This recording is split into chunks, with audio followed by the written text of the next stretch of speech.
Sharma. I welcome to all of you to Pioneer Plus. Students, आज जो हम topic start करने जा रहे हैं उस टॉपिक का नाम है टाइम एंड टेंस, जो कि एग्जाम पॉइंट ऑफ व्यू से आपका बहुत ही ज्यादा इंपॉर्टेंट टॉपिक में से एक होता है और एक कॉन्सेप्ट वाइज भी बहुत स्ट्रॉन्ग होना चाहिए ताकि आप आसानी से चीजों को ट्रांसलेट कर पाएं और अपनी रीडिंग एबिलिटी को अपना स्ट्रॉन्ग बना सके बाय। तो क्या हो गया स्टूडेंट्स कि टाइम एंड टेंस के वजह से आपके बहुत सारे ऐसे कॉन्सेप्ट हैं जो आपके स्ट्रॉन्ग बन जाएंगे, तो इस वजह से इसको मोस्ट इंपॉर्टेंट टॉपिक की कैटेगरी में इसको रखा गया है। तो सबसे पहले इसकी बेसिक बातें के बारे में हम जानेंगे और देखेंगे टाइम और टेंस में क्या अंतर होता है और इसके बेस पर हम और कौन कौन सी चीजें सीख सकते हैं।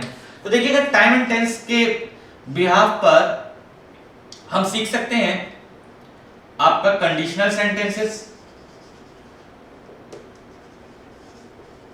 जो कि आपको टाइम एंड टेंस के बाद पढ़ना चाहिए, और दूसरा एक टॉपिक और होता है क्वेश्चन टैग।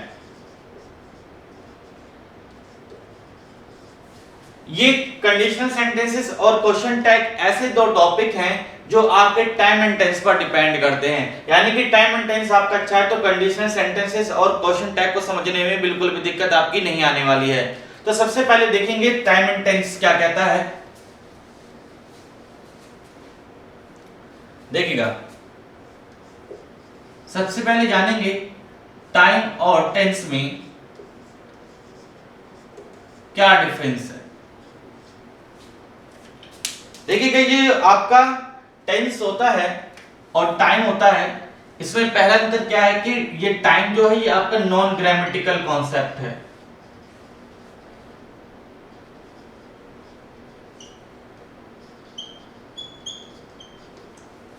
और टेंस आपका ग्रामेटिकल कॉन्सेप्ट होता है।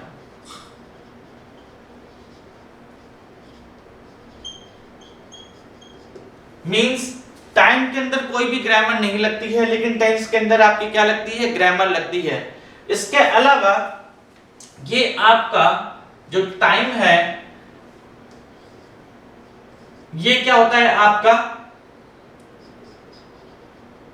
नॉन एक्शनल कॉन्सेप्ट है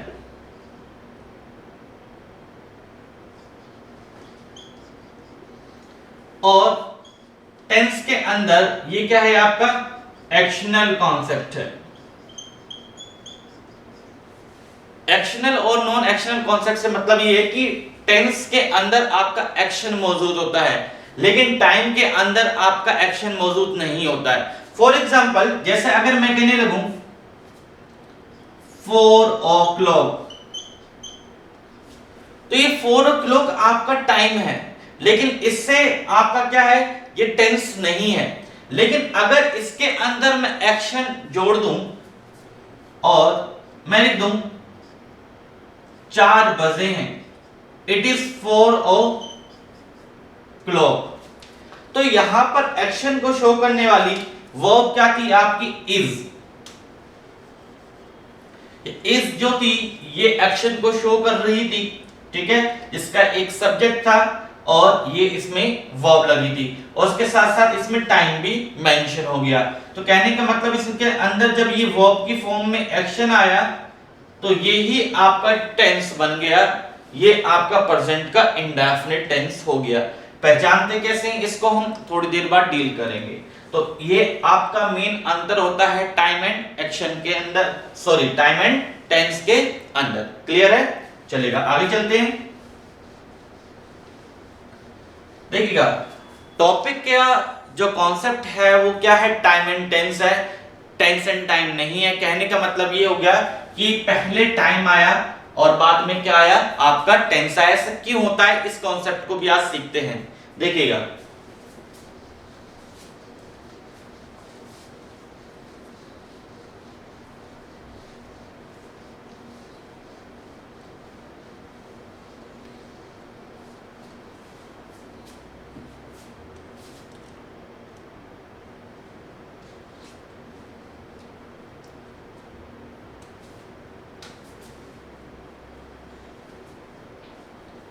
मैं एग्जांपल लिखता हूं कुछ।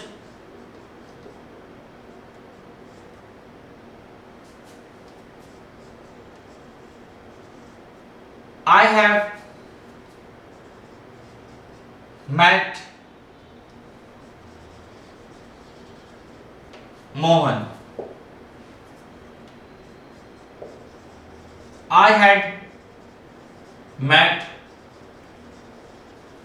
Mohan. I met Mohan. ये तीन मैंने सेंटेंस लिखे। अब देखिएगा, आई हैव मेट मोहन, मैं मोहन से मिल चुका हूं। आई हैड मेट मोहन, मैं मोहन से मिल चुका था। आई मेट मोहन, मैं मोहन से मिला। तो अगर मैं इन तीनों ही सेंटेंस की बात करूं तो इन तीनों सेंटेंस से ये क्लियर हो गया क्या कि जो ये एक्शन है ये आपका क्या है, तीनों ही एक्शन पास्ट के हैं। तीनों ही एक्शन क्या हैं आपके, पास्ट के हैं। तीनों एक्शन पास्ट के हैं, लेकिन इनमें से ये नहीं पता पा रहा कि कौन सा एक्शन पहले हुआ। यानी कि ये टेंस से क्या नहीं पता चल रहा है, आपका टाइम का नहीं पता चल रहा है कि कौन सा एक्शन पहले हुआ। लेकिन अगर मैं यहां पर टाइम जोड़ दूं, मैं लिख दूं इन 2010, इन 2010 और इन 2010, तो मैंने तीनों ही जगह क्या जोड़ दिया, आपका टाइम जोड़ दिया। अगर तीनों ही जगह मैंने टाइम जोड़ दिया तो कहने का मतलब ये हो गया, ये सेंटेंस आपका रॉन्ग हो गया, ये सेंटेंस आपका रॉन्ग हो गया और ये सेंटेंस आपका क्या हो गया, सही हो गया। रीजन इसका ये हो गया कि आपका यदि पास्ट का कोई टाइम मेंशन होता है तो वो सिर्फ आपका पास्ट का इंडेफिनिट ही होगा। यानी कि कहने का मतलब ये हो गया कि टाइम से पता चल गया कि टेंस कौन सा होने वाला है, आपका पास्ट का इंडेफिनिट हो गया। टेंस देखकर टाइम का पता नहीं चल रहा था, लेकिन टाइम देखकर टेंस का पता चल रहा था। तो यानी कि बड़ा कॉन्सेप्ट क्या हुआ, आपका टाइम हुआ। इस वजह से आपका जो है टाइम पहले आता है और टेंस जो है वो आपका बाद में आता है। इस वजह से टॉपिक का नाम आपका टाइम एंड टेंस होता है। तो ये बेसिक बातें थी आपकी टाइम एंड टेंस टॉपिक के बारे में, जो आपको नॉलेज के लिए भी पता होना जरूरी था। ठीक है, चलेगा आगे चलते हैं।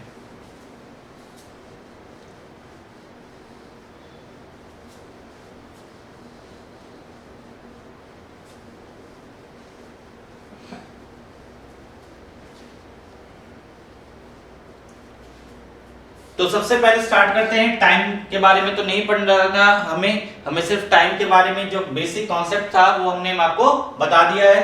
इसके अलावा सिर्फ अब हमें पढ़ना क्या है, टेंस। अब टेंस होता क्या है, टेंस क्या होता है, ये कॉम्बिनेशन होता है स्टूडेंट्स आपका। कॉम्बिनेशन किसका होता है, ये आपका ये कॉम्बिनेशन होता है आपका एक्शन प्लस टाइम का। यानी कि टाइम के अंदर यदि हम क्या जोड़ दें, एक्शन को जोड़ दें, तो वो आपका टेंस बन जाएगा, जो कि आपका क्या बताता है, आपका क्या बताता है, ये स्टेट बताता है। ये क्या बताता है, आपकी अवस्था बताता है। जैसे किसी काम की होने की अवस्था कैसी है, ठीक है, कोई काम कॉन्टिन्यूस है, कोई काम आपका पास्ट में हुआ है, कोई काम आपका फ्यूचर में होने वाला है। तो ये क्या बताता है, काम की आपकी अवस्था बताता है। एक्शन प्लस टाइम जो क्या बताता है, आपका स्टेट, ये होता है आपका क्या, टेंस होता है। अब देखिएगा कि टेंस का कॉन्सेप्ट डिपेंड कर रहा है किस पर, एक्शन पर और टाइम पर। तो सबसे पहले बात कर लेते हैं हम एक्शन की, क्योंकि टाइम के बारे में हमने बात पहले ही कर ली है। तो एक्शन किससे आएगा, सेंटेंस के अंदर जो एक्शन आता है वो एक्शन आता है किससे, वो एक्शन आता है आपका वर्ब से। ठीक है, वर्ब अपना आप में अलग से टॉपिक है जिसको मैं डिटेल में पढ़ाऊंगा आपको। बेसिक प्लस एडवांस इसमें दो पार्ट होते हैं, वो बातें बाद में डील करेंगे। देखिएगा जो ये वर्ब है ये क्या शो करती है, आपका एक्शन शो करती है। अब वर्ब के बारे में कुछ बेसिक बातें जान ले, जिससे टेंस को समझने में और उसको आपके कॉन्सेप्ट को स्ट्रॉन्ग करने में बहुत ही ज्यादा मदद मिलेगी। तो सबसे पहले स्टार्ट करते हैं वर्ब के कुछ कॉन्सेप्ट जो आपके टेंस में यूज होंगे। जो भी वर्ब होती है उसकी 5 फॉर्म्स होती हैं।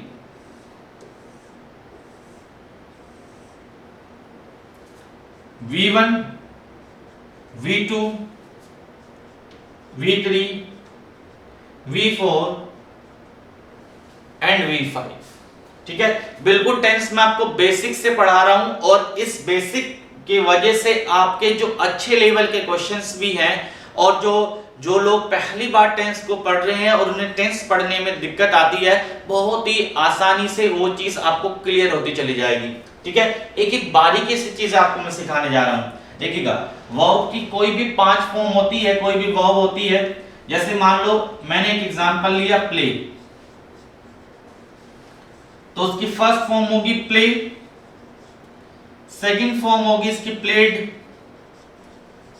थर्ड फॉर्म भी इसकी प्लेड होती है, फोर्थ फॉर्म में क्या है, फोर्थ फॉर्म में आपके आईएनजी लग जाता है, और फिफ्थ फॉर्म में आपका एस या ईएस जुड़ जाता है। तो फिफ्थ फॉर्म हो गई आपकी प्लेस।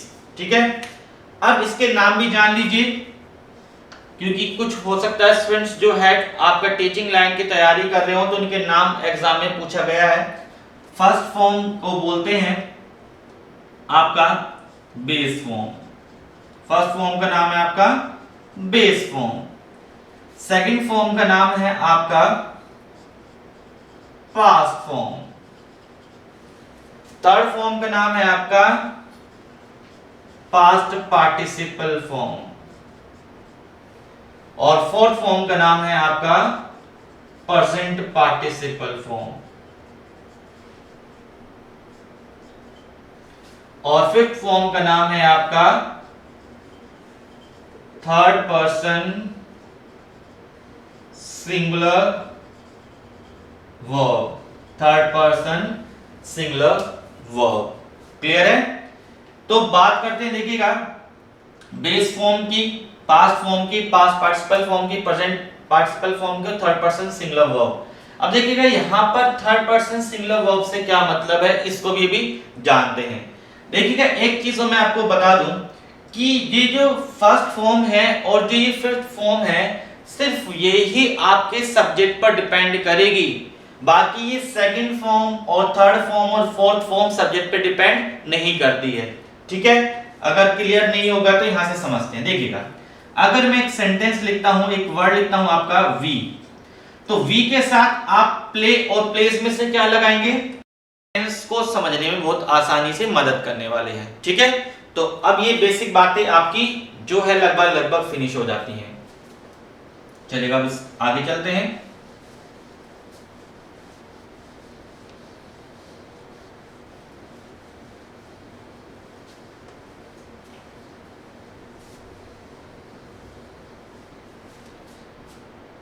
सबसे पहले बात करते हैं टेंस। मैंने आपको बताया टेंस होते हैं कितने, आपके 3 कैटेगरी में बांटे गए हैं टेंस: प्रेजेंट, पास्ट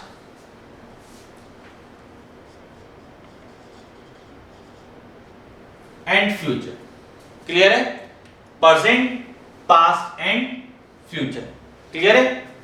चलेगा, अब देखिएगा, प्रेजेंट, पास्ट एंड फ्यूचर की बात करें तो इन सभी के क्या होते हैं, 4 हिस्से होते हैं। कौन कौन से 4 हिस्से होते हैं सभी के?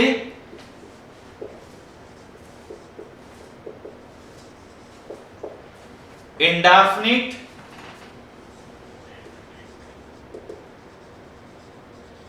Continuous,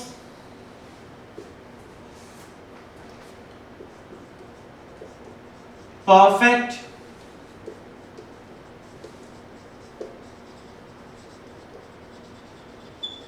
and perfect continuous. Clear है? सभी के ऐसे ही पास्ट के इंडेफिनिट, पास्ट का continuous, perfect and perfect continuous, ऐसे ही फ्यूचर का इंडेफिनिट, फ्यूचर का कॉन्टिन्यूस, फ्यूचर का परफेक्ट, फ्यूचर का परफेक्ट कॉन्टिन्यूस। तो कहने का मतलब कुल मिलाकर टेंस हो जाते हैं 3 × 4 = 12। तो ये आपके 12 तरीके के जो आपके टेंस है वो आपके एग्जाम में आते हैं। ठीक है, दूसरी बात ध्यान रखिएगा, किसी भी आपका इंडेफिनिट हो, कॉन्टिन्यूस हो, परफेक्ट हो या परफेक्ट कॉन्टिन्यूस हो, सभी को 4 तरीके से हम लिख सकते हैं। जैसे इंडेफिनिट है, इंडेफिनिट का हम बना सकते हैं क्या, पॉजिटिव सेंटेंस। इंडेफिनिट का ही बना सकते हैं हम नेगेटिव सेंटेंस। इंडेफिनेट का ही बना सकते हैं हम इंटरोगेटिव सेंटेंस, और इंडेफिनेट का ही बना सकते हैं हम इंटरोगेटिव नेगेटिव सेंटेंस। क्लियर हो गया? तो देखिएगा ऐसे ही इंडेफिनेट के 4 पार्ट हो जाएंगे, ऐसे कॉन्टिन्यूअस के 4, परफेक्ट के 4 और परफेक्ट कॉन्टिन्यूअस के 4। थोड़ी सी जानकारी हम ले लेते हैं सेंटेंस के बारे में भी, ताकि चीजें आपको आगे क्लियर होती जाएं, क्योंकि नरेशन के अंदर इसका बहुत ही ज्यादा रोल हो जाएगा। ठीक है, तो यही हम इस चीज को पहले ही बेस बनाकर चल लेते हैं, ताकि हम आगे वाली चीजों को आसानी से समझ पाएं।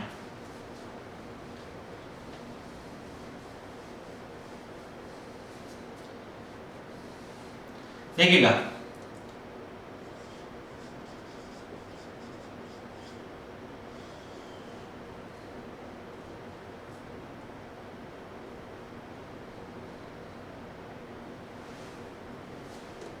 आपने देखा क्या कि सेंटेंस की बात करें तो सेंटेंस आपके 5 कैटेगरी में बांटा गया है। सेंटेंस को कितनी कैटेगरी में बांटा गया है? आपकी 5 कैटेगरी में बांटा गया है। कौन सी 5 कैटेगरी है? पहला सेंटेंस होता है आपका असर्टिव सेंटेंस, दूसरा होता है आपका इंटरोगेटिव, तीसरा आपका होता है इंपेरेटिव, चौथा होता है आपका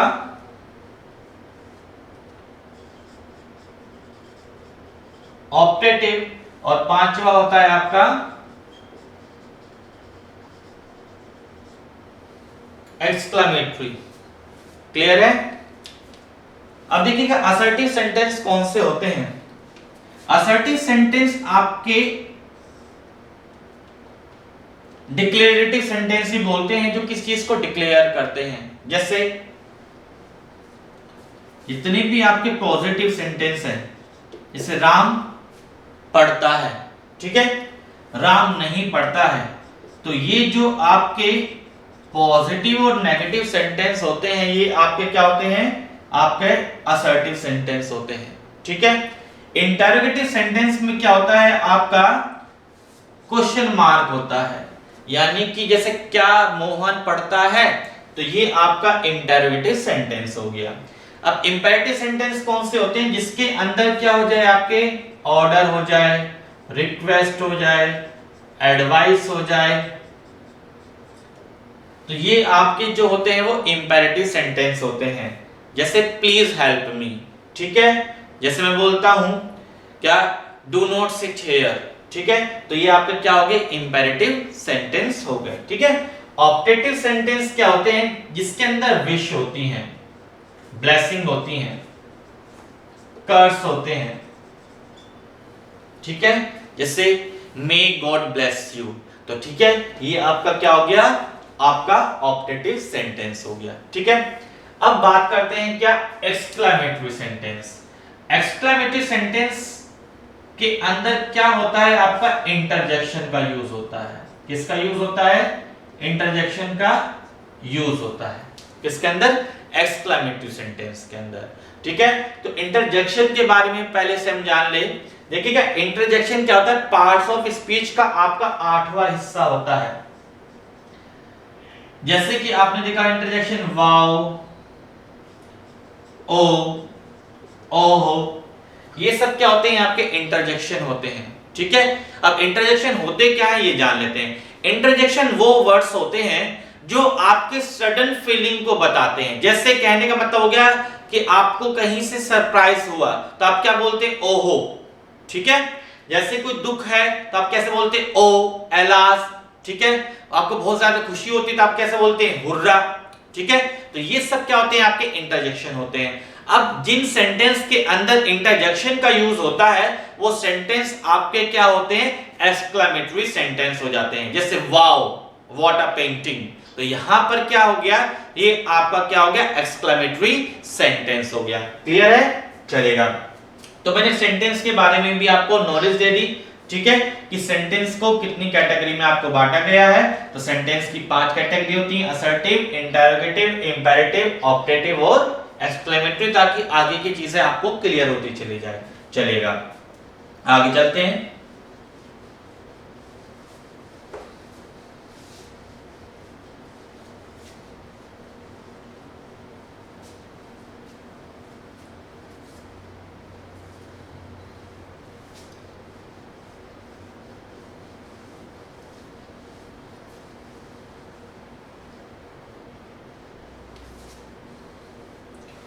देखिएगा कुछ और बेसिक बातें भी जाननी है, ठीक है, इसके बारे में कि देखिएगा सेंटेंस जो मैंने आपको बताया, जो आपको 5 कैटेगरी गिनाई यहाँ पर आपका कौन कौन सी कैटेगरी थी, असर्टिव, आपका इंटरोगेटिव, ऑप्टेटिव, इंपेरेटिव और आपका exclamatory.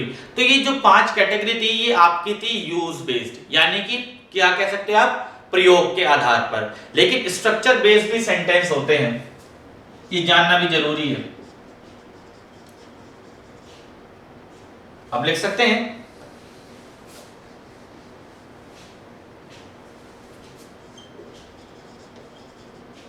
sentences based on structure, ठीक है, ये भी जान लेंगे। क्यों जानेंगे, क्योंकि कंडीशनल सेंटेंस में इसकी जरूरत पड़ेगी, ठीक है। तो इस वजह से हम क्यों ना यही सीख लें, क्योंकि मैंने आपको बताया क्या कि आपको कंडीशनल सीखना है और आपको क्वेश्चन टैग सीखना है। तो इसके लिए आपको क्या करना पड़ेगा, टेंस को बहुत अच्छे से और बेसिक से सीखेंगे। स्टूडेंट्स हमें क्या है कि हम चीजों को, बहुत सारा चीजों को छोड़ के चलते हैं, हमें नहीं पता होता कि हमें चीजों को कैसे लिंक करके पढ़ना है, और इस वजह से हमें समस्या आ जाती है, क्योंकि हम बेसिक तो जानकारी अब रखते नहीं और सीधा एडवांस पर पहुंचने की कोशिश करते हैं। लेकिन हमें क्या है, पहले बेसिक को स्ट्रॉन्ग बनाइए, एडवांस आपका बहुत अच्छा हो जाएगा। तो पहले बेस आपका मजबूत होना चाहिए, ठीक है ना। आप देखते हो कि किसी भी बिल्डिंग को तैयार करते हैं तो उससे पहले क्या लगाते हैं, पिलर्स लगाते हैं ना। तो वो ही पिलर्स का काम करेंगी बेसिक बातें जो आपके कॉन्सेप्ट को स्ट्रॉन्ग बनाने वाली हैं, ठीक है। तो सेंटेंसेस बेस्ड ऑन स्ट्रक्चर पर 3 कैटेगरी होती हैं।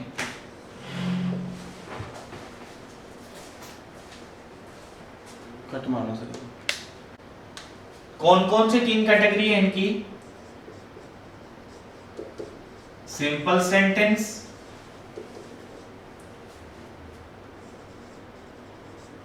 Compound sentence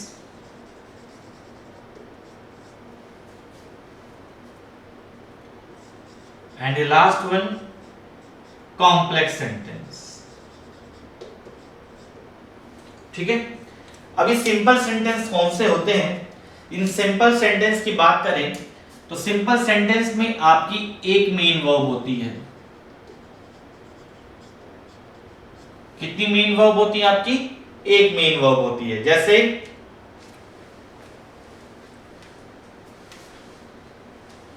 I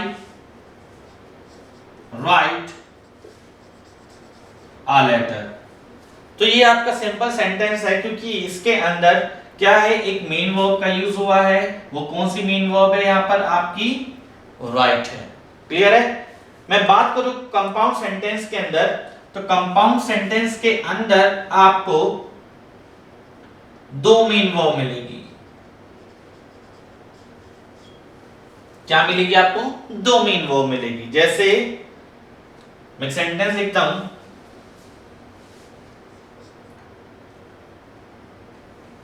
I am a teacher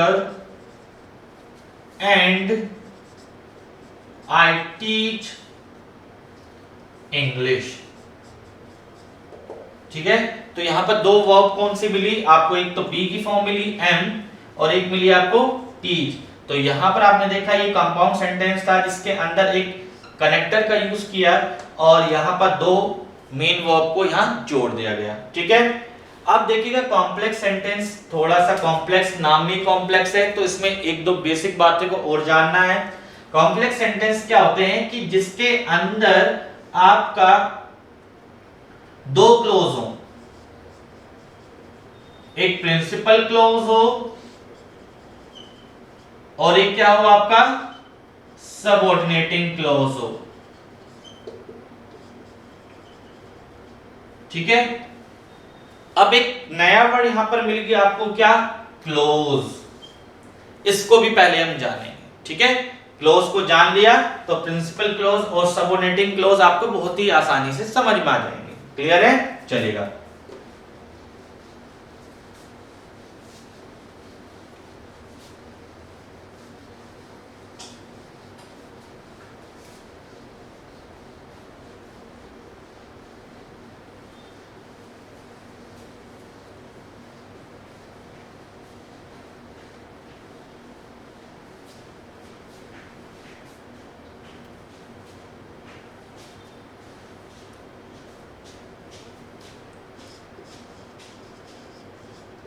देखिएगा क्लोज क्या होता है। क्लोज को बोलते हैं हिंदी में वाक्यांश, ठीक है। क्या कह रहा है? वाक्यांश। वाक्यांश का मतलब वाक्य का एक अंश, यानी कि अ पार्ट ऑफ क्या? सेंटेंस। सेंटेंस का एक हिस्सा होता है। फॉर एग्जाम्पल, अगर मैं एक सेंटेंस लिखूं,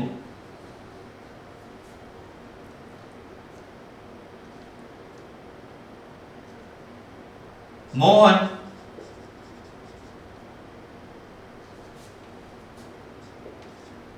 is a good orator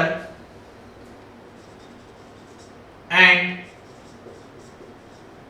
he speaks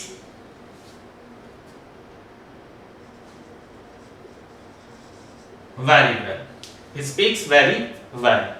तो यहां पर देखिएगा ये पूरा कंप्लीट एक सेंटेंस है। Mohan is a good speaker orator and he speaks very well, ठीक है। तो ये पूरा सेंटेंस था, लेकिन इस सेंटेंस के दो हिस्से थे। क्या हिस्से थे? एक हिस्सा ये था जिसको मैंने क्लोज बोल दिया, और एक हिस्सा ये था। तो इस कंप्लीट सेंटेंस के अंदर कितने हिस्से हो गए? दो हिस्से हो गए, ठीक है। Close 1 and close 2। क्लियर है? तो क्लोज क्या होता है? ये आपका ये सेंटेंस का एक पार्ट होता है। क्लियर है? अब लेकिन क्या है, ये सेंटेंस का एक पार्ट होने के साथ साथ इसके अंदर दो क्वालिटी आ सकती है। हो सकता है क्या कि इसके अंदर जो सेंटेंस के अंदर जो क्लोज आया है वो अपना कंप्लीट मीनिंग दे रहा हो। जैसे Mohan is a good orator, ये कंप्लीट मीनिंग दे रहा है, और इसके अलावा ही स्पीक्स वेरी वेल, ये भी कंप्लीट मीनिंग दे रहा है। तो यहां पर ये दोनों ही क्या हुए? आपके प्रिंसिपल क्लोज हुए। ये भी आपका प्रिंसिपल क्लोज बन गया, और ही स्पीक्स वेरी वेल ये भी आपका क्या बन गया? प्रिंसिपल क्लोज बन गया, क्योंकि ये क्या है? इंडिपेंडेंट सेंटेंस है। ये क्या है? आपके इंडिपेंडेंट सेंटेंस है। ये अपना आप में कंप्लीट सेंस दे पा रहे हैं, ये वाला क्लोज भी और ये वाला क्लोज भी। क्लियर है? लेकिन ऐसा हमेशा हो ये जरूरी नहीं होता है।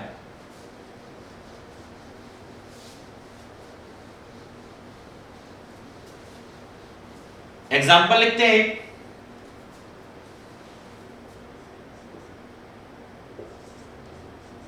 If I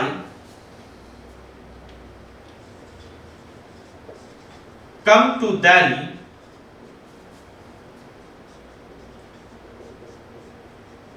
I will teach you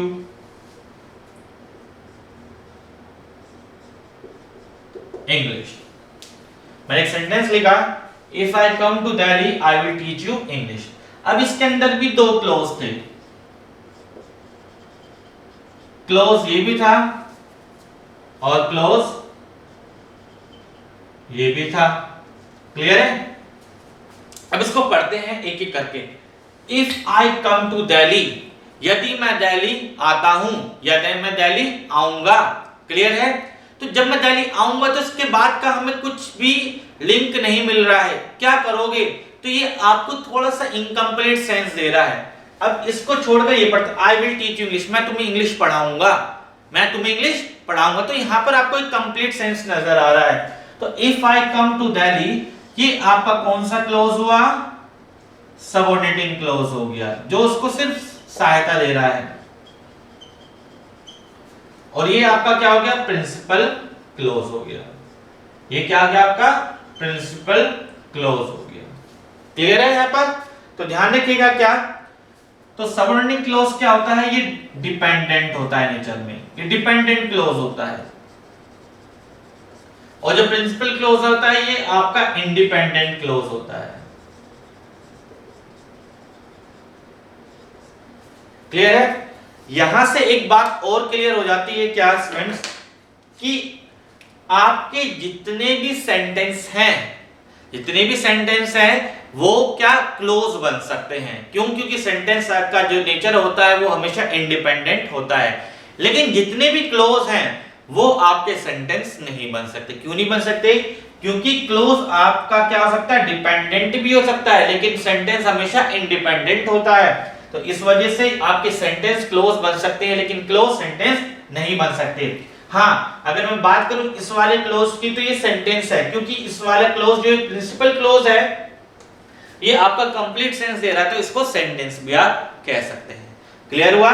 तो ये सारी बातें थी आपकी मेन आपकी, जिसके बारे में मैंने आपको बताया कि क्लोज क्या होते हैं, सेंटेंस कैसे होते हैं, इनको यूज के हिसाब से कैसे बांटा गया है। यूज के हिसाब से 5 कैटेगरी है जो मैंने आपको बताया, आपका असर्टिव, इंटरोगेटिव, इंपेरेटिव, ऑप्टेटिव और एक्सक्लेमेटरी। और स्ट्रक्चर बेस पर इसको बांटा गया है, किस पर? आपका स्ट्रक्चर बेस हो गया आपका सिंपल, कंपाउंड एंड कॉम्प्लेक्स। इसके बाद मैंने आपको बताया क्लोज की कैटेगरी 2 होती है। आपका क्या होती है क्लोज की कैटेगरी, प्रिंसिपल और सबऑर्डिनेटिंग। प्रिंसिपल आपका इंडिपेंडेंट होता है और आपका जो सबऑर्डिनेटिंग क्लोज है वो आपका डिपेंडेंट होता है नेचर के अंदर। क्लियर हुआ? तो ये बेसिक सी बातें मैंने आपको बताई इसके बारे में। आगे चलते हैं इसके बाद, चलिए आगे चलते हैं स्टूडेंट्स, देखते हैं। एक दो चीजें और मैं आपको सिखाता चलूं यहीं से, कि अभी मैंने आपको बताया क्लोज और किसके बारे में, सेंटेंस के बारे में। ठीक है, अभी जान लेते हैं फ्रेज के बारे में भी, यहीं सीख लो सभी चीजें। देखिएगा, क्लोज मैंने आपको अभी बताया क्या, कि ये आपका क्या है, ये डिपेंडेंट भी हो सकता है नेचर में, और क्या इंडिपेंडेंट भी हो सकता है। डिपेंडेंट है तो ये क्या है आपका सबऑर्डिनेटिंग क्लोज है, और इंडिपेंडेंट है तो ये आपका प्रिंसिपल क्लोज है। सेंटेंस का नेचर क्या होता है आपका, हमेशा इंडिपेंडेंट होता है।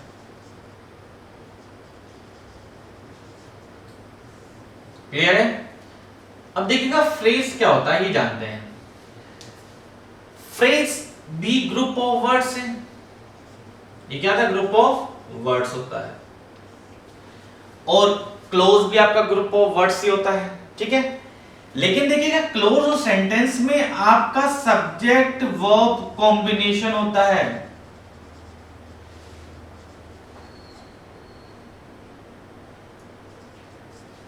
लेकिन इसके अंदर सब्जेक्ट वर्ब का कॉम्बिनेशन नहीं होता।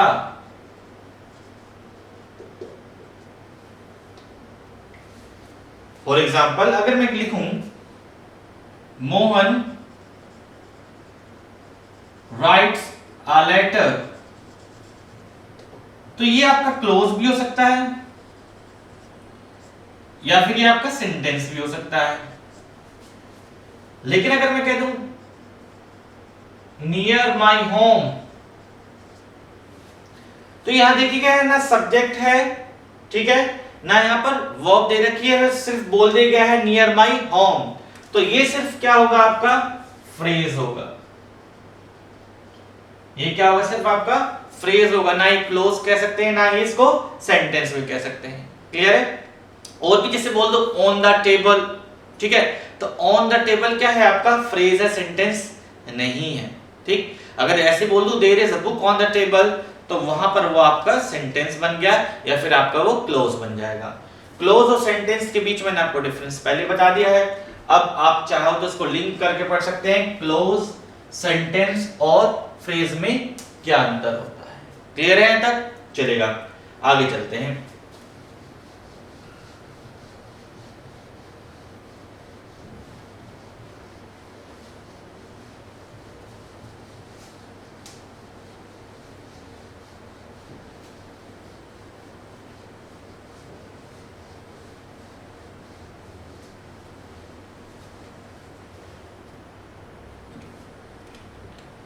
ठीक है। तो ये मैंने आपको बेसिक बातें बताई किसके बारे में, क्लोज के बारे में, आपको सेंटेंस के बारे में, सेंटेंस का स्ट्रक्चर क्या होता है, फ्रेज के बारे में, ठीक है, चलेगा। अब आगे चलते हैं, अपने ही टॉपिक पर आते हैं किसके ऊपर, टेंस के ऊपर। तो टेंस में अब यहां से हम बहुत आसानी से चीजों को पकड़ पाएंगे, ठीक है। तो सबसे पहले स्टार्ट करते हैं टेंस के अंदर क्या, प्रेजेंट टेंस। और प्रेजेंट टेंस में भी हम सबसे पहले क्या स्टार्ट करेंगे, प्रेजेंट का इंडेफिनिट। सबसे पहले स्टार्ट करेंगे प्रेजेंट का इंडेफिनिट, ठीक है। तो देखिएगा प्रेजेंट का इंडेफिनिट टेंस बात करता है किस चीज की, ट्रुथ की, सच्चाई की, ठीक है। इसमें ऐसा फैक्ट मौजूद होता है जो किसी की बात करे, किसी की सच्चाई की बात करे, कोई एक रूटीन की बात करे, तो ये सब आपके क्या होते हैं, प्रेजेंट के इंडेफिनिट होता है। क्लियर है। दूसरी बात ध्यान रखिएगा, प्रेजेंट का इंडेफिनिट जो है वो एक लौता ऐसा टेंस है जिसका जो इफेक्ट है वो तीनों ही टेंस पर होता है, ठीक है। कैसे क्लियर होगा, अभी मैं आपको एग्जांपल दूंगा। यानी कि प्रेजेंट का जो इंडेफिनिट है इसका जो इफेक्ट है वो पास्ट पर भी होगा, प्रेजेंट पर भी होगा, और इसका इफेक्ट जो है फ्यूचर पर भी होगा। वो एग्जांपल से अभी थोड़ी देर बाद हम इसको क्लियर करते हैं। तो सबसे पहले मैं बात करता हूं प्रेजेंट इंडेफिनिट के स्ट्रक्चर की। तो उसका स्ट्रक्चर क्या होता है आपका, सब्जेक्ट प्लस V1 या V5 प्लस ऑब्जेक्ट। तो मैंने आपको बता दिया subject V1 plus V5, V5 और V1 क्या होता है ये मैं आपको बता चुका हूं। V1 का यूज किसके साथ होगा, आपका प्लूरल सब्जेक्ट के साथ, और V1 का यूज होगा आपका सिंगुलर सब्जेक्ट के साथ। क्लियर है। और ये subject plus V1 plus object ये क्या है, आपका पॉजिटिव स्ट्रक्चर है। अब इसी का नेगेटिव हमें बनाना है। मैंने आपको बताया था कि हर आप टेंस को चार तरीके से लिख सकते हैं, ये पॉजिटिव हो गया, नेगेटिव बनाना है तो सब्जेक्ट प्लस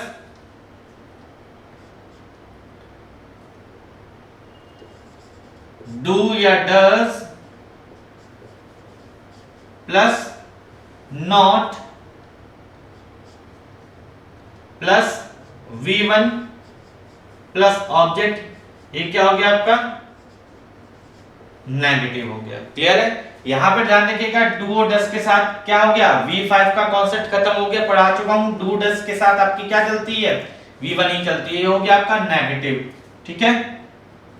इसका इंटरोगेटिव बनाना है तो कैसे बनाएंगे, डू या डज को बाहर ले आइए, इसके बाद सब्जेक्ट, इसके बाद V1 प्लस ऑब्जेक्ट, ये बन गया आपका इंटरोगेटिव। और इंटरोगेटिव नेगेटिव बनाना है तो देखिएगा कैसे बनाएंगे, do does plus subject plus not plus V1 plus object, ये बन गया इंटरोगेटिव नेगेटिव। क्लियर है। इसको आप ऐसे भी लिख सकते हैं, डोंट या डजंट कॉन्ट्रैक्टेड फॉर्म में plus subject plus V1 plus object, ये बन गया आपका इंटरोगेटिव नेगेटिव। ये भी आपका क्या है, इसी का ही आपका सेकंड।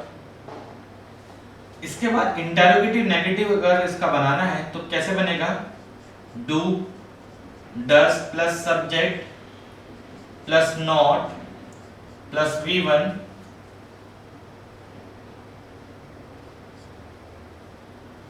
प्लस ऑब्जेक्ट, ये बन गया आपका इंटरोगेटिव नेगेटिव। और इसके कॉन्ट्रैक्टेड फॉर्म से भी आप इसको बना सकते हैं, ठीक है। कॉन्ट्रैक्टेड फॉर्म जैसे डू नॉट को बोलते हैं डोंट, डज नॉट को बोलते हैं doesn't, plus subject not already use कर चुके हैं आप, V1 प्लस ऑब्जेक्ट, तो ये भी आपका इंटरोगेटिव नेगेटिव ही हुआ। अभी मैं आपको थोड़ा सा डील कर लेता हूं यहाँ पर कॉन्ट्रैक्टेड फॉर्म। कॉन्ट्रैक्ट का मतलब है सिकुड़ जाना, सिकुड़ के छोटा हो जाना। तो जैसे आप डू नॉट को क्या लिखते हैं, डोंट।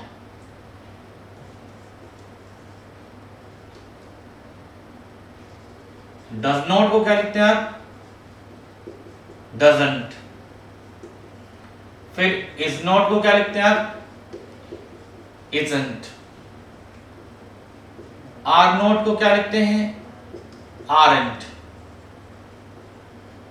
एम नॉट को क्या लिखते हैं, आरंट। यहां ध्यान दीजिएगा क्या कि ये जो आपका एम नॉट की पहले जो ओल्ड इंग्लिश में लिखाई जाती थी वो एंट लिखाई जाती थी, कॉन्ट्रैक्टेड फॉर्म क्या लिखाई जाती थी, एंट। लेकिन अब इसका यूज ऑब्सोलीट हो चुका है, यानी कि इसका यूज अब नहीं है। अब एम नोट को भी क्या बोलते हैं कॉन्ट्रैक्टेड फॉर्म में, आरएनटी बोलते हैं। फिर इसके बाद आया आपका डिड नॉट, इसको बोलते हैं डिडंट। फिर आपका आया वाज नॉट, इसको बोलते हैं वाजंट। फिर वर नॉट को बोलते हैं वॉरेंट।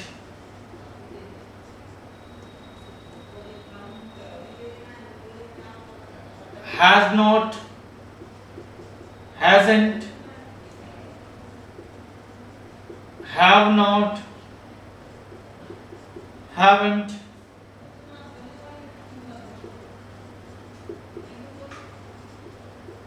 Had not, hadn't।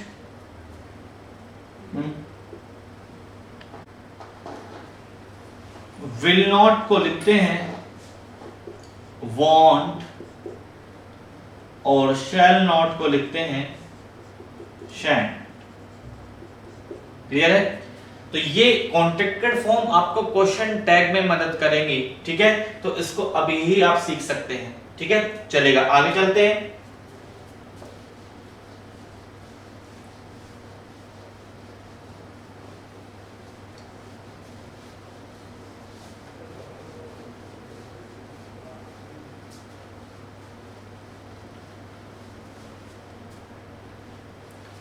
अब सेंटेंस लिखते हैं जैसे Ram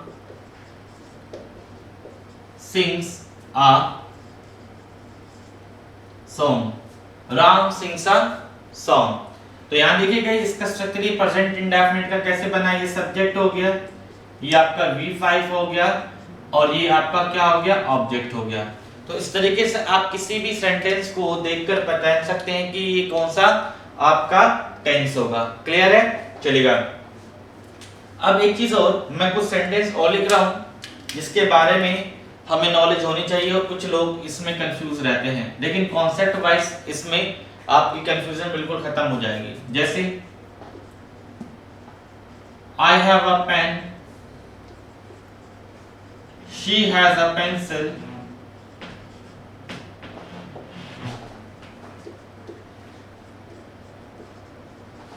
I am a teacher,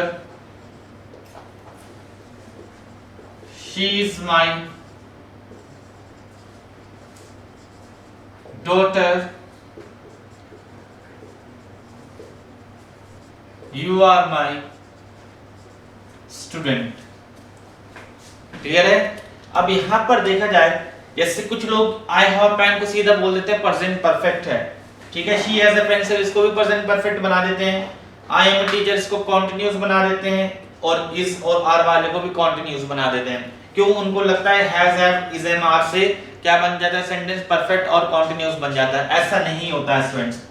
आपको पूरा स्ट्रक्चर क्या करना चाहिए, स्प्लिट करना चाहिए ताकि आप आसानी से चीज को समझ पाए। देखिएगा आई क्या है, यहाँ पर सब्जेक्ट है और हैव वर्ब की कौन सी फॉर्म होती है, फर्स्ट फॉर्म होती है। जिन्हें नहीं पता ध्यान रखिएगा, have, had, had, having and has, ये has का फर्स्ट फॉर्म है, ठीक है? अब ये देखा कि ये V1 है और ये क्या बच्चा, ऑब्जेक्ट है। देखिएगा परफेक्ट के लिए has have के बाद आपका थर्ड फॉर्म होना जरूरी है, लेकिन यहाँ थर्ड फॉर्म नहीं है। V1 के बाद क्या ऑब्जेक्ट, तो subject plus V1 plus object किसका स्ट्रक्चर होता है आपका, प्रेजेंट के इंडेफिनिट का। ये आई हैव अ पेन कौन सा टेंस हुआ आपका, प्रेजेंट इंडेफिनिट। इसको भी मैं स्प्लिट कर रहा हूं, तो हैज V5 है प्लस ऑब्जेक्ट है, तो सब्जेक्ट के बाद V5 plus object present indefinite. ऐसे ही सब्जेक्ट एम कौन सी फॉर्म है, फर्स्ट फॉर्म है प्रेजेंट का इंडेफिनिट।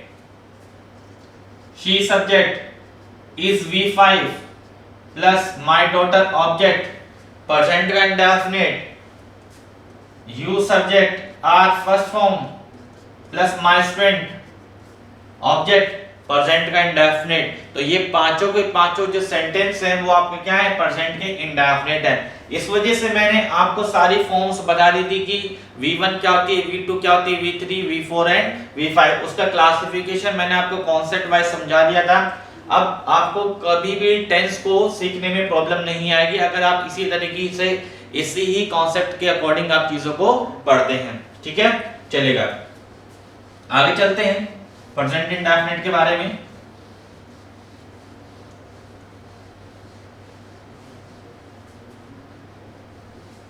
देखिएगा टेंस के अंदर हमारे जो क्वेश्चंस आते हैं वो किस तरीके से आते हैं, एप्लीकेशन बेस्ड क्वेश्चंस आते हैं। एप्लीकेशन बेस्ड यानी कि किस टेंस का यूज हम कहां-कहां करते हैं। ठीक है, तो सबसे पहले देखेंगे application of past present indefinite.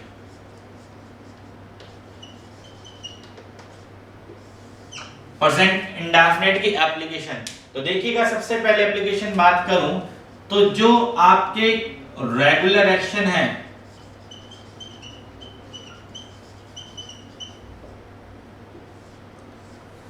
यानी कि वो एक्शन जो आप क्या करते हैं, रेगुलर करते हैं, उनको रेगुलर परफॉर्म करते हैं, तो वो एक्शन आपके प्रेजेंट के इंडेफिनिट में लिखे जाते हैं। जैसे I read the newspaper daily. I read the newspaper daily, मैं न्यूज़पेपर को रोजाना पढ़ता हूं, तो ये आपका रेगुलर एक्शन हुआ, तो ये आपका प्रेजेंट के इंडेफिनिट में लिखा गया। इसके बाद मैंने आपको पहले बताया था क्या कि जो प्रेजेंट का इंडेफिनिट होता है वो आपका उसका इफेक्ट तीनों टेंस पर होता है, यानी कि प्रेजेंट में भी, पास्ट में, फ्यूचर भी। इसी से समझते हैं और बाकी के एग्जांपल से भी हम समझ पाएंगे। देखिएगा मैं रोजाना न्यूज़पेपर पढ़ता हूं, तो मैंने आज न्यूज़पेपर पढ़ा, ठीक है, और मैंने कल भी पढ़ा था और मैं कल भी पढ़ूंगा क्योंकि ये मेरी हैबिट है। तो इस वाले टेंस का जो इफेक्ट है वो तीनों टेंस पर आपका पड़ रहा है। क्लियर है? इसके अलावा जो आपके इर्रेगुलर एक्शन भी हैं, इर्रेगुलर एक्शन भी हैं, यानी कि जो आपकी कभी कभार होते हैं लेकिन होते हैं, ठीक है, तो वहां ऐसा होता है तो वो भी आपका प्रेजेंट के इंडेफिनिट में लिखा जाएगा। जैसे earthquakes come in Japan. Japan में earthquakes आते हैं, तो ये रोजाना तो नहीं आते लेकिन आते हैं, तो ये इफेक्ट है, तो ये भी आपका प्रेजेंट के इंडेफिनिट में लिखा गया है। क्लियर है? इसके अलावा तीसरी बात करूं, कोई आपका हैबिचुअल एक्शन है, यानी कि ऐसा करना आपकी क्या है, हैबिट है, तो ये भी कोई हैबिचुअल एक्शन जो होता है वो भी आपका प्रेजेंट इंडेफिनिट में ही लिखा जाता है। जैसे कि आई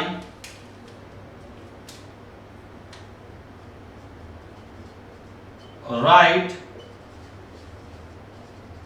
विद माई राइट हैंड, तो मेरी हैबिट है राइट हैंड से लिखना, तो ये भी मैं किस में लिखूंगा, आपके प्रेजेंट के इंडेफिनिट में लिखूंगा। आगे चलते हैं।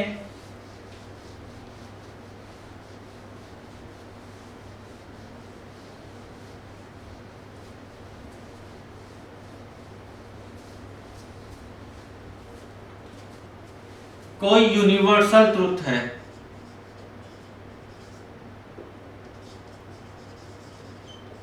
तो वो यूनिवर्सल ट्रुथ भी आपका प्रेजेंट के इंडेफिनिट में लिखा जाता है। जैसे the sun rises in the east. ठीक है, तो the sun rises in the east जो आपका यूनिवर्सल ट्रुथ था, ये भी आप किस में लिखेंगे, प्रेजेंट के इंडेफिनिट में लिखेंगे। इसके बाद अगला आता है आपका कोई भी मैथमेटिकल या फिर कोई भी साइंटिफिक फैक्ट है, वो भी आपका प्रेजेंट इंडेफिनिट में लिखा जाता है। मैथमेटिकल फैक्ट जैसे 2 and 2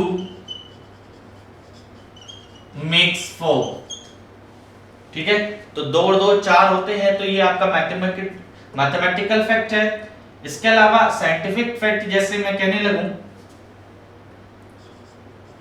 AU is the symbol of gold। AU जो है ये किसका सिंबल है, आपका गोल्ड का सिंबल है। तो ये आपका साइंटिफिक फैक्ट था, तो ये भी किस में लिखा गया, आपका प्रेजेंट के इंडेफिनिट में लिखा गया। क्लियर है, चलेगा आगे चलते हैं।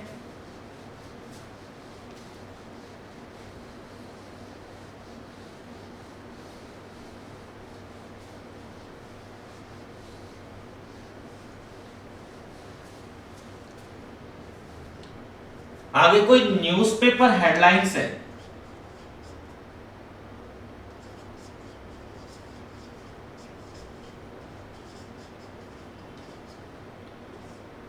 तो न्यूज़पेपर की जो हेडलाइंस है वो भी आपके प्रेजेंट के इंडेफिनिट में लिखी जाती है। जैसे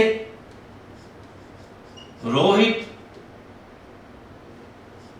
क्रिएट्स अ न्यू रिकॉर्ड। मान लो रोहित शर्मा ने कोई नया रिकॉर्ड बनाया कल, लेकिन आपकी हेडलाइंस में क्या लिखा होगा, Rohit creates a new record. Clear है, तो न्यूज़पेपर जो हेडलाइंस है वो आपकी प्रेजेंट के इंडेफिनिट में लिखी जाती हैं। इसके अलावा जो स्पोर्ट्स कमेंट्री होती है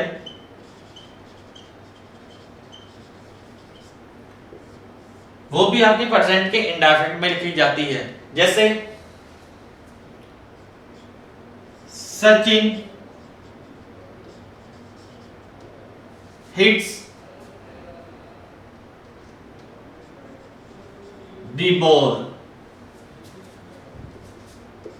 Kohli catches the ball. Clear हुआ, तो ये आपकी प्रेजेंट इंडेफिनिट की कुछ एप्लीकेशंस थी। इसके अलावा भी जहां पर आप प्रेजेंट इंडेफिनिट का यूज कर सकते हैं वो है आपका near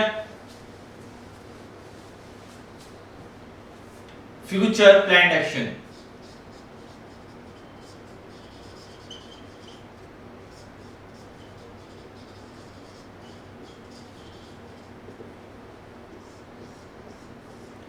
near future planned action में भी आप प्रेजेंट इंडेफिनिट का यूज कर देते हैं। देखिएगा कैसे, देखिएगा जैसे आपके स्कूल्स कॉलेजेस वगैरह जो है फिक्स रहता है क्या, गर्मियों की छुट्टी के बाद 1 जुलाई को वो क्या होते हैं, आपके ओपन होते हैं। ठीक है, या फिर कोई हॉलिडे के कारण आपके स्कूल कॉलेज बंद रहते हैं इस डेट को, तो पहले से क्या होता है, फिक्स होता है। तो इस वजह से आप उसको कैसे लिखते हैं, जैसे schools open on the 1st of जुलाई। तो देखिएगा ये आपने क्या लिखा, सब्जेक्ट प्लस V1, तो ये क्या हो गया आपका प्रेजेंट का इंडेफिनिट हो गया। ठीक है, जैसे कॉलेजेस रिमेन क्लोज्ड, कॉलेजेस बंद रहेंगे। ठीक है, तो आपने किस में लिख दिया, ये फ्यूचर प्लान्ड एक्शन को आपने प्रेजेंट के इंडेफिनिट में इसको लिख दिया। क्लियर है अगर, तो ये था आपका प्रेजेंट का इंडेफिनिट। ठीक है, जिसके हमने स्ट्रक्चर देखे, जिसके हमने एप्लीकेशंस देखी। तो जनरली इसमें क्वेश्चंस इसी तरीके से बन सकता है क्या कि आपको स्ट्रक्चर इसका गलत दे दिया जाए या फिर इसकी एप्लीकेशन जो है वो गलत तरीके से यूज कर दी जाए। तो आपको ध्यान रखना होगा कि कौन कौन से ऐसे एक्शन हैं जो आपके प्रेजेंट के इंडेफिनिट में लिखे जाते हैं। बढ़ते हैं अगले टेंस की ओर।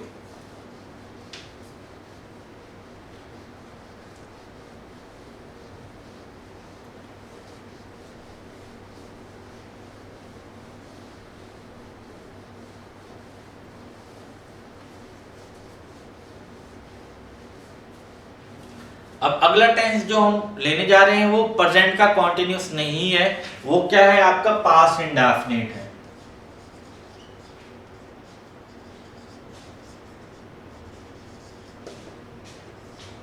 देखिएगा अगर इंडेफिनिट आपने पढ़ना स्टार्ट किया है तो सभी इंडेफिनिट को आप क्या करते चले, क्लियर करते चले, ठीक है। तो यानी कि जैसे प्रेजेंट इंडेफिनिट तो पास्ट इंडेफिनिट के बाद फिर आपका फ्यूचर इंडेफिनिट, ऐसे कंटीन्यूअस है तो सभी कंटीन्यूअस एक साथ पढ़ेंगे, परफेक्ट सभी एक साथ और आपका परफेक्ट कंटीन्यूअस वो भी आपका एक साथ। क्लियर है, चलेगा आगे चलते हैं। तो पास्ट इंडेफिनिट की बात करने पहले, तो पास्ट इंडेफिनिट क्या करता है, एक इंसिडेंट एक घटना की बात करता है जो पास्ट में घटी, ठीक है। तो पास्ट में घटी हुई जो इंसिडेंट है वो आपका क्या होगा, पास्ट का इंडेफिनिट होगा। तो सबसे पहले इसका स्ट्रक्चर देखते हैं।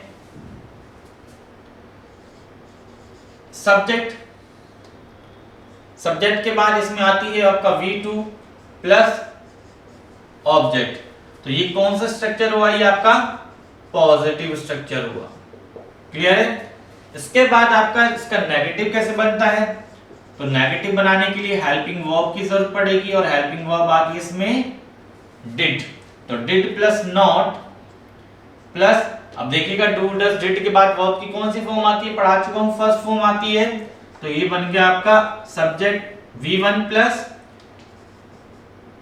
ऑब्जेक्ट, ये बन गया आपका नेगेटिव। इसका इंटरोगेटिव बनाना है तो did plus subject plus V1 plus object, ये बन गया इंटरोगेटिव।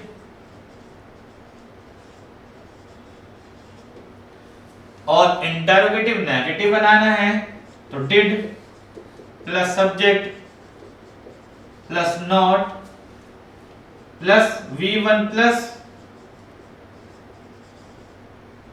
ऑब्जेक्ट, ये बन गया इंटरोगेटिव नेगेटिव। क्लियर है। और मैंने आपको बताया था इस लास्ट वाले स्ट्रक्चर को आप कॉन्ट्रैक्टेड फॉर्म से भी बना सकते हैं।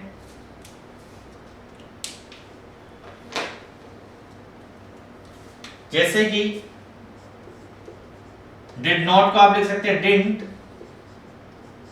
Plus subject, not already use किया है, V1 प्लस ऑब्जेक्ट। तो ये भी स्ट्रक्चर हो गया आपका इंटरोगेटिव नेगेटिव का। देखिएगा स्टूडेंट्स कि जब भी आप किसी भी टेंस को पढ़ते हैं, ठीक है, तो सबसे पहले बेसिक बात है आपको स्ट्रक्चर क्लियर होने चाहिए। पहचान कैसे होती है, जनरली सेंटेंस आ ई पर ये खत्म होते हैं। जैसे मैं अपने दोस्त से मिला, उसने खाना खा लिया, ठीक, मेरी दोस्त की सहेली जो है वो एक्सीडेंट में मर गई, ठीक है। तो इस तरीके से आपके जो सेंटेंस होते हैं वो आपके क्या होते हैं, पास्ट के इंडेफिनिट को शो करते हैं। क्लियर है। अब देखिएगा इनसे एग्जाम में किस तरह के क्वेश्चंस आते हैं वो डील कर लेते हैं।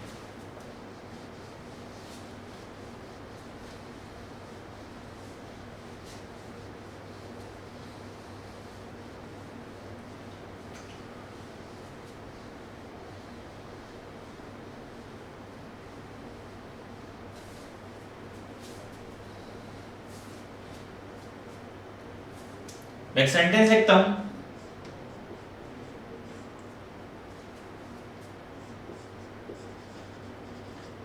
I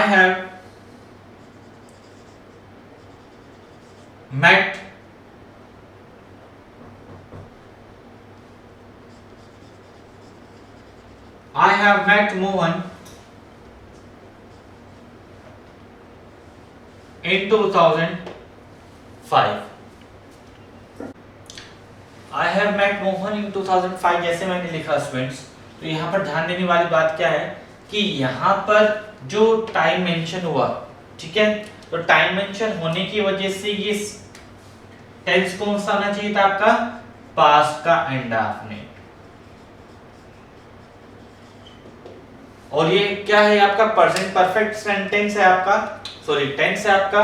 तो ध्यान रखिएगा यहाँ पर हैव का यूज नहीं होगा और आपका जो सेंटेंस लिखा जाएगा वो लिखा जाएगा I met Mohan in 2005। Clear है। तो इस तरीके से अगर किसी सेंटेंस के अंदर टाइम मेंशन कर दिया जाए पास्ट का, तो वो आपका पास्ट का इंडेफिनिट होगा। ठीक है। नेक्स्ट क्वेश्चन में लिखता हूं एक और,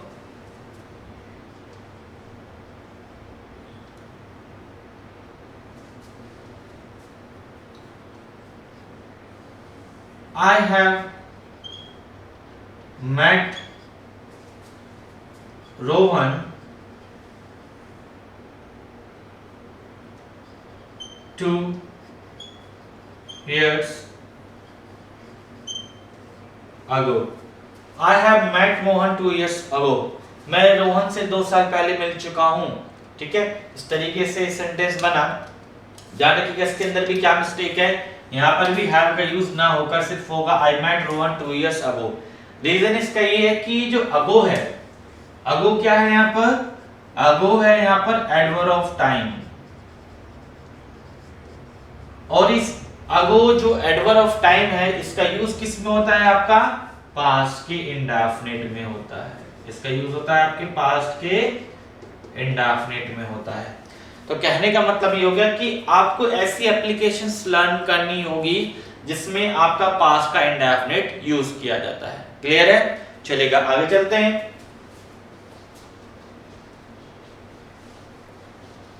next question,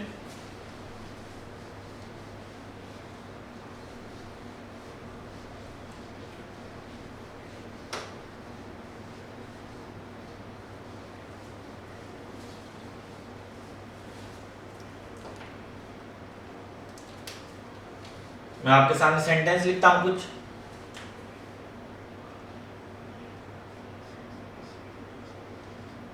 it is time to work hard. It is high time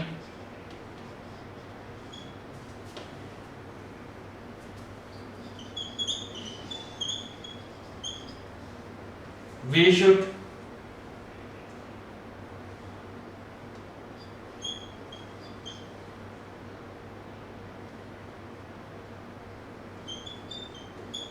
take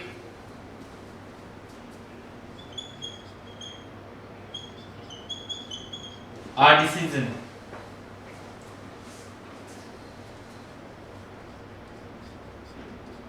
it is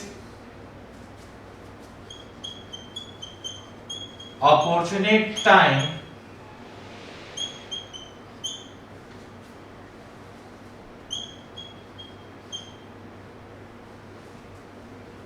they had left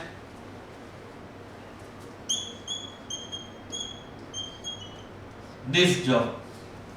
ठीक है, यहां पर मैंने कुछ सेंटेंस लिखे जिसमें आपको एक कॉमन सी चीज नजर आ रही होगी, क्या कि सेंटेंस की शुरुआत है वो किससे हो रही है आपकी, it is time, it is high time, it is opportune time.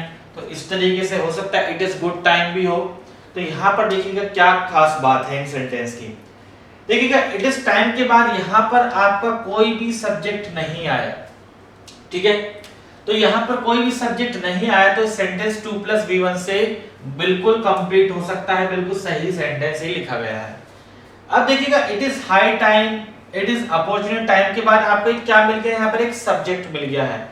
और यहाँ पर सब्जेक्ट जब मिल जाता है और सेंटेंस की शुरुआत it is time, it is high time, it is opportune time या फिर इट इज गुड टाइम से होती है, तो वहां पर आपका जो सब्जेक्ट के बाद है, सिर्फ सब्जेक्ट के बाद आपका चलेगा क्या, सब्जेक्ट प्लस V2 चलता है। यानी कि सब्जेक्ट प्लस V2 चलने का मतलब आपका टेंस क्या होगा, सिर्फ आपका पास्ट का इंडेफिनिट होगा। क्लियर है? क्योंकि ये पास्ट के कल्पना की बात करता है, पास्ट के किसी काल्पनिक एक्शन की बात करता है, तो वहां पर आपका सिर्फ V2 ही यूज होगा। तो it is high time, we should take की जगह होगा we took a decision. It is opportune time, they had left की जगह होगा they left this job. Clear है? ये एसएससी का बहुत ही फेवरेट क्वेश्चन है जो एग्जाम में कई बार रिपीट हुआ है, एक नहीं कई बार इस वाले स्ट्रक्चर से आपके क्वेश्चंस पूछे गए हैं। क्लियर है? चलेगा, तो ये पास्ट इंडेफिनिट भी आपका फिनिश होता है। आगे चलते हैं।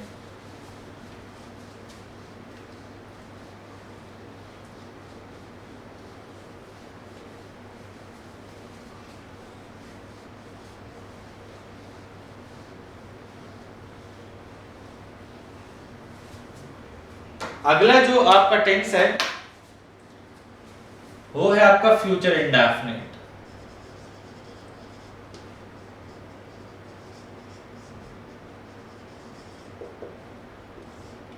कौन सा टेंस है आपका?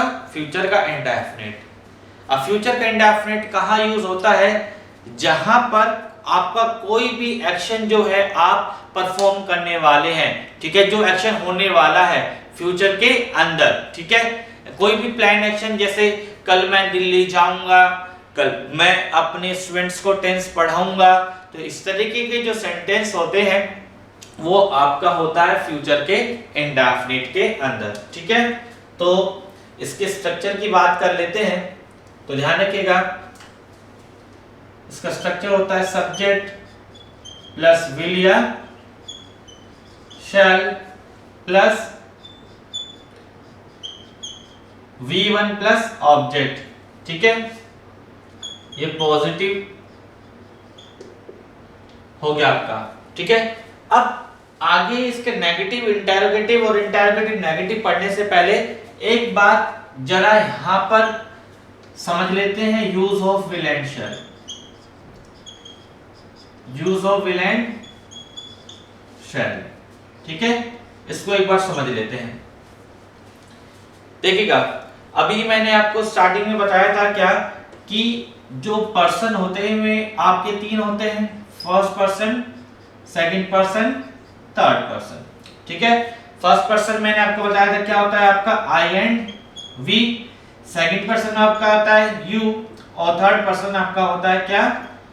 ही, शी,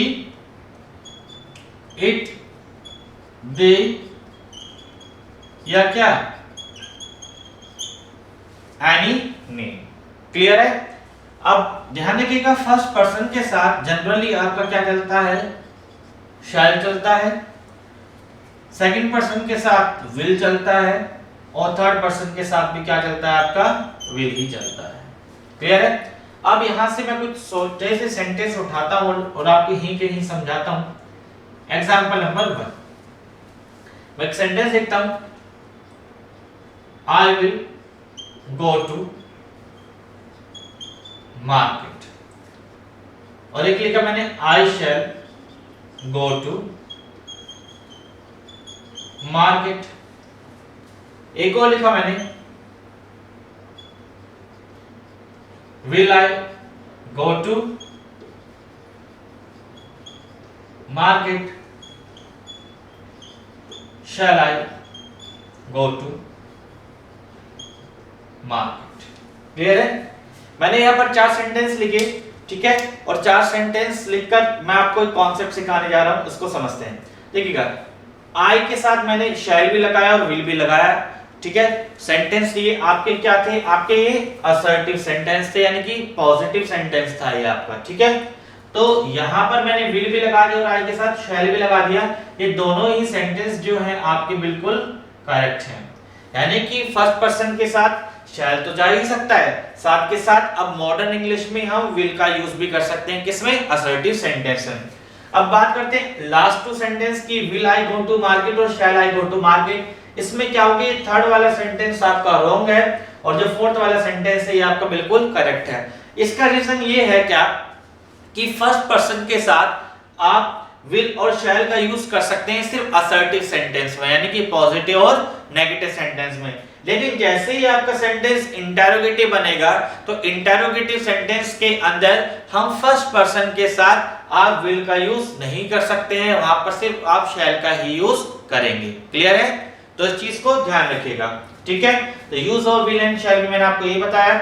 इसके अलावा एक चीज और अभी आपको समझानी है use of will and shall के बारे में,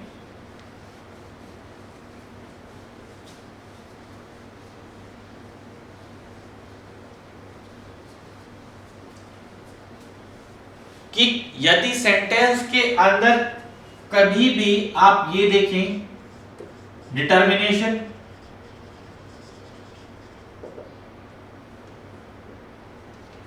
थ्रेट, प्रॉमिस, एडवाइस और क्या? Command, determination, threat, promise, advice और कमांड देखें तो इस केस में आपका क्या होता है, फर्स्ट पर्सन के साथ आपका यूज होगा यहां पर विल, और सेकंड एंड थर्ड पर्सन के साथ आपका यूज होगा शैल। तो रूल यहां पर इंटरचेंज हो जाता है। क्लियर है? अब इसको हम क्लियर करते हैं एग्जांपल से।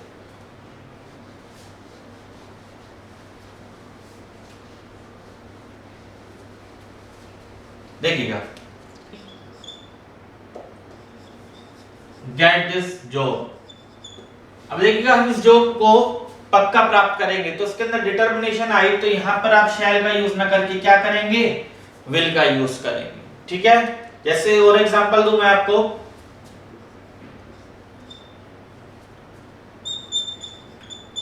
You will shall do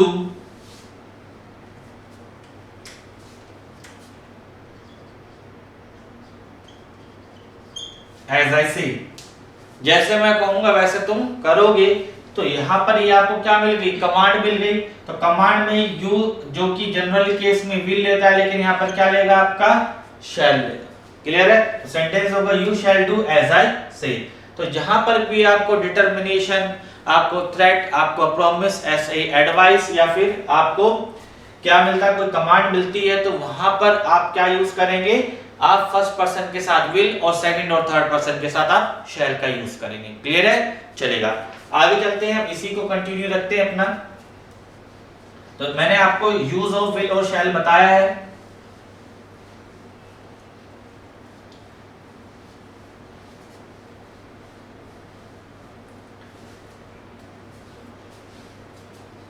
subject plus will shell plus V1 plus object plus positive structure हो गया, इसका नेगेटिव बनाना है। तो सब्जेक्ट प्लस विल या शैल plus not plus V1 plus object, ये क्या हो गया, आपका नेगेटिव स्ट्रक्चर हो गया।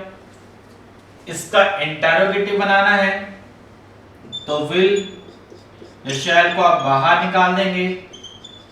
Subject plus V1 plus object, ये क्या हो गया, इंटरोगेटिव हो गया। और इंटरोगेटिव नेगेटिव बनाना है, तो विल या शैल plus subject plus not plus V1 plus object, ये हो गया आपका इंटरोगेटिव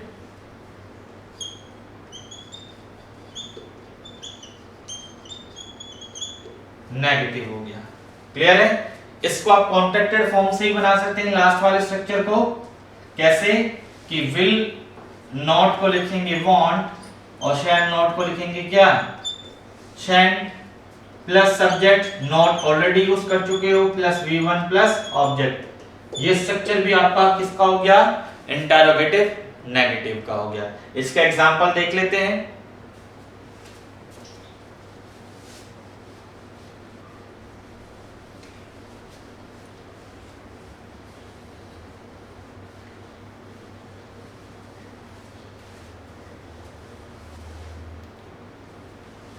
Mr. Gupta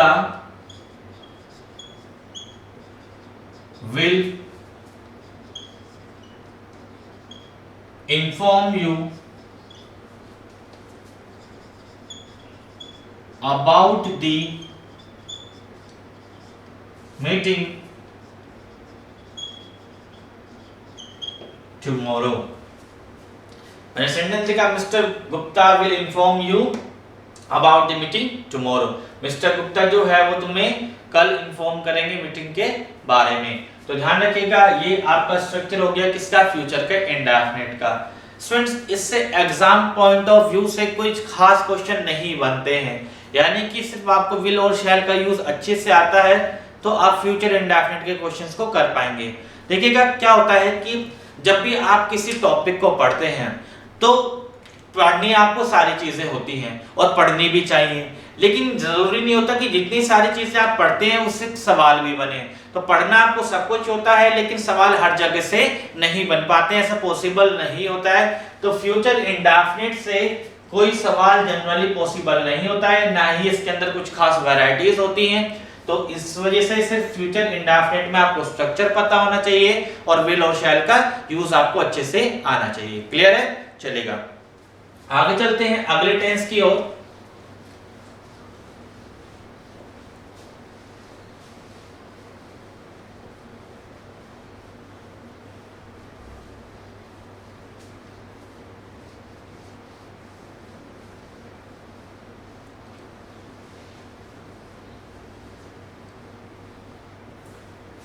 अगला टेंस है आपका कौन सा?